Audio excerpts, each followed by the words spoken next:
இன்றைக்கி கொஞ்சம் ஸ்ட்ராட்டஜிஸ் பற்றி பார்ப்போம். லைக் ஸ்ட்ராட்டஜிஸ்னால் என்ன, what all the strategy, like marketing strategies, SEO strategies and all type of strategies used in all fields.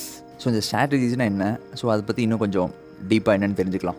இப்போ ஸ்ட்ராட்டஜி அப்படிங்கிறது ஃபார் எக்ஸாம்பிளுக்கு இப்போ ஒவ்வொரு பர்சனுமே ஒரு ஸ்ட்ராட்டஜி பில்ட் பண்ணுறாங்க அப்படின்னா, ஃபார் எக்ஸாம்பிள் இப்போ ஒரு 5 பேர் இருக்காங்க அப்படின்னா 5 பேர் கொடுத்து ஒரு மார்க்கெட்டிங் ஸ்ட்ராட்டஜி ஒரு எஸ்இஓ ஸ்ட்ராட்டஜி கிரியேட் பண்ண சொல்கிறாங்க. ஸோ அந்த 5 பேர்த்தோட ஸ்ட்ராட்டஜி ஒரே மாதிரி தான் இருக்குமான்னு கேட்டால் இல்லை, ஒவ்வொருத்தவங்களோட ஸ்ட்ராட்டஜி ஒவ்வொரு மாதிரி இருக்கும்.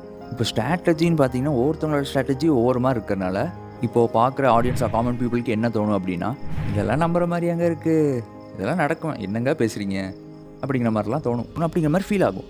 பட் ஸ்ட்ராட்டஜி அப்படிங்கிற ஒரு விஷயம் வந்து ஒரு மேட் பிலீஃப் மாதிரி. ஃபார் எக்ஸாம்பிள் மூவிஸ் எடுத்துக்கோம், ஃபிலிம். ஓகே, இப்போ மோஸ்ட் மூவிஸ் பார்த்தீங்கன்னா இப்போ மேட் பிலீஃப் தான். எக்ஸாம்பிளுக்கு இப்போ நம்ம கேஜிஎஃப் மூவி எடுத்துக்குவோம். ஃபார் எக்ஸாம்பிள் இப்போ கேஜிஎஃபோட டேரக்டர் வந்து ரிலீஸ் ஆகிறதுக்கு முன்னாடி இப்படி வந்து அவங்க சொல்கிறாங்க என்னென்னா, இந்த ராக்கி பாய் அப்படிங்கிற ஒரு கேரக்டர் வந்து இப்படி பண்ண போகுது, இப்படிலாம் நான் இருக்க போகுது, இப்படிலாம் பண்ண போகிறாங்க,